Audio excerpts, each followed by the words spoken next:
Hello friends, आप सब कैसे हैं। मेरे यूट्यूब चैनल पे आप लोगों का स्वागत है। आप सबसे पहले क्लास को लाइक कमेंट शेयर जरूर करिएगा। आज आप लोगों का क्लास चलने वाला है कि भूगोल, जो है कि पहला चैप्टर इनका नाम है कि भारत संसाधन एवं उपयोग है। इसमें से सबसे पहले पॉइंट देखते हैं कि इसका क्या कहते हैं। संसाधन, पहला पॉइंट है कि संसाधन। इसका परिभाषा देखिए, हम अपने जीवन में बहुत सी चीज़ें का उपयोग करते हैं। उपयोग में आने वाली वस्तुओं को संसाधन कहा जाता है। इसका मतलब हो गया कि अपने जीवन में जिस भी वस्तु का उपयोग करते हैं आप, जैसे कि कलम हो गया, पानी हो गया, कोई भी वस्तु, किताब कॉपी, जैसे आप पढ़ रहे थे अभी पेन यूज़ कर रहे हैं, तो वही चीज़ हो गया संसाधन कि अपने जीवन में उपयोग करते तो उसे संसाधन कहा गया। अब है कि संसाधन होते नहीं बल्कि बनाए जाते हैं। यह कथन किनका है? तो यह कथन जानिएगा, यह कथन जिम्मरमैन का है कि संसाधन होते नहीं बल्कि बनते हैं। ये ते होंगे, यहाँ पे ते मिस्टेक हो गया टाइपिंग में, ये ते होंगे। इनका कथन क्या है? जिम्मरमैन का कथन कि संसाधन होते नहीं बल्कि बनते हैं। अब है कि कुछ और पॉइंट दिए गए, दो तीन पॉइंट यहाँ पे। हमारे पास पेट भरने के लिए कुछ भी नहीं परंतु पेटी भरने के लिए सब कुछ है। यह कथन किनका है? तो कथन महात्मा गांधी जी का है। नर्मदा बचाओ आंदोलन की शुरुआत मेघा पाटेकर ने की थी। यह आंदोलन नर्मदा नदी पर बनने वाले बड़े बड़े बांधों के विरोध में चलाया गया, क्योंकि मतलब यहाँ पे जो बांध था, जो बांध में जो पानी आती, पानी से कई आसपास के क्षेत्र को फ़ायदा हो रहा था, जिसके कारण वह फायदा को रोकना चाहते थे। इस पर बांध बनाकर, नर्मदा नदी पर बांध बना करके, इसीलिए यह आंदोलन चलाया गया, नर्मदा बचाओ आंदोलन। अब है कि एक और कुछ पॉइंट दिया गया यहाँ पे,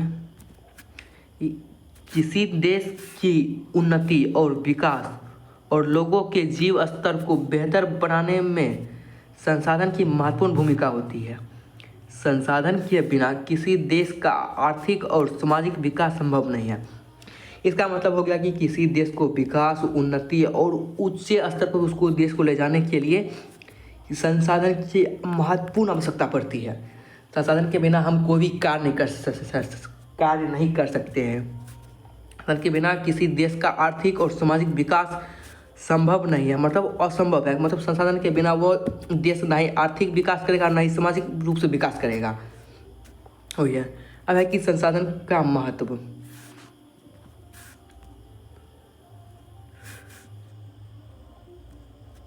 संसाधन का महत्व निम्नलिखित तरीके से है। देखते हैं अब यहाँ से संसाधन का महत्व। पहला है कि मानव की आवश्यकता की पूर्ति। संसाधन भोजन, वस्त्र, आवास, जल और ऊर्जा जैसी आवश्यकताएं को पूरा करती है। संसाधन ऐसा होगा कि हम जिस किसी वस्तु को उपयोग करते अपने जीवन में, तो अब अपने जीवन में ये सब भी वस्तु डेली यूज करते हैं। वही हो गया कि मानव की आवश्यकता की पूर्ति करना। दूसरा कि आर्थिक विकास में सहायता।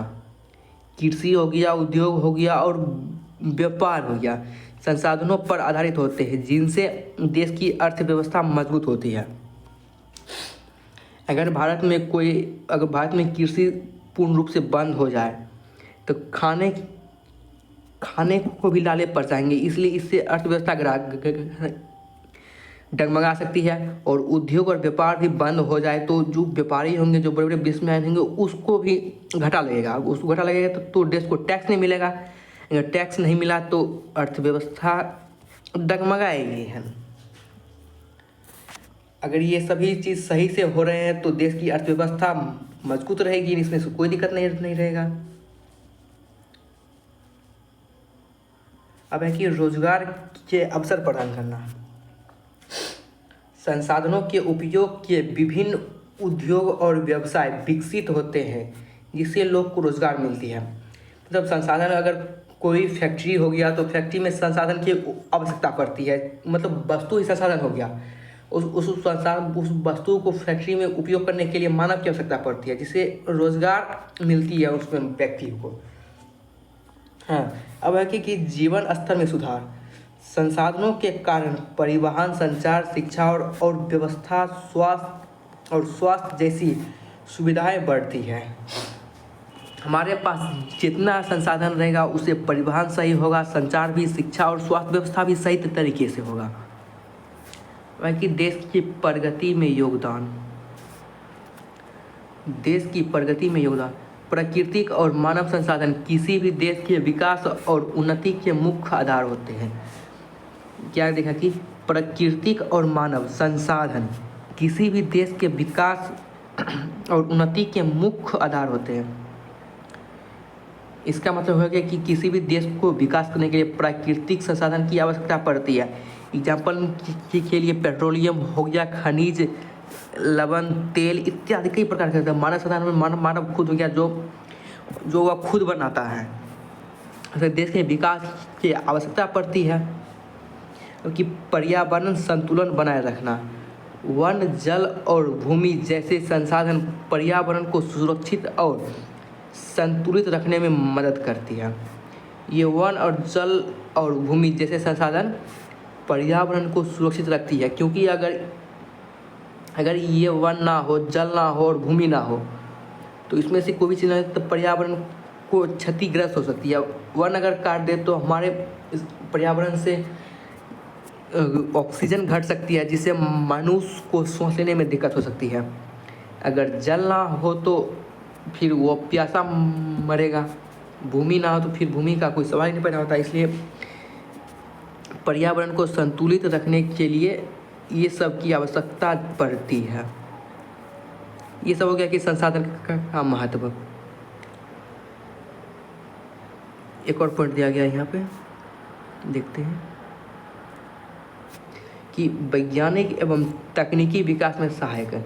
संसाधन के उपयोग से नई नई तकनीकें और वैज्ञानिक आविष्कारों का विकास होता है।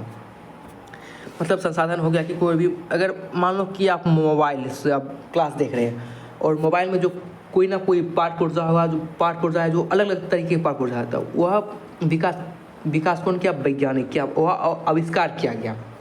और उस आविष्कार से तकनीकी का विकास हुआ कि नहीं, ये इस प्रकार कैसे करेंगे तो यह इस तरह काम करेगा। वही होगा कि संसाधन के उपयोग से नई नई तकनीकी और वैज्ञानिक आविष्कारों का विकास होता है। वह कि संसाधन के प्रकार। संसाधन के प्रकार है कि पहला है कि प्राकृतिक संसाधन, दूसरा है मानवीय संसाधन। अब यहाँ से इस सब का परिभाषा देखते हैं। पहला कि प्राकृतिक संसाधन, जो संसाधन हमें सीधे प्रकृति से प्राप्त होती है उन्हें प्राकृतिक संसाधन कहा जाता है। एग्जाम्पल के लिए धरती हो गया, मिट्टी, जल और खनिज, ये सभी जो मानव मिलते हैं ये सभी कौन देता है? प्राकृतिक रूप से प्राप्त होता है। ये सभी हमें प्राकृतिक से प्राप्त होता है, प्राकृतिक से।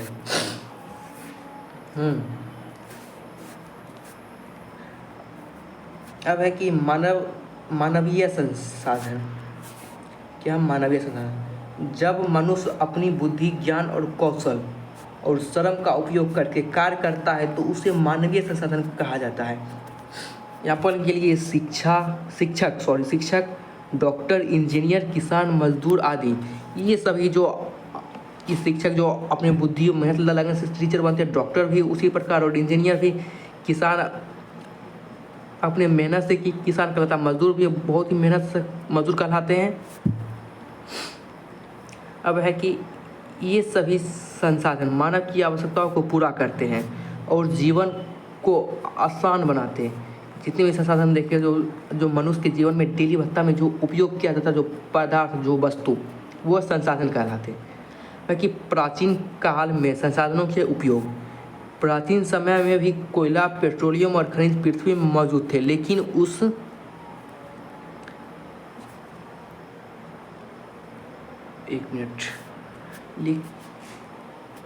उस समय लोगों के पास तकनीकी और ज्ञान नहीं था।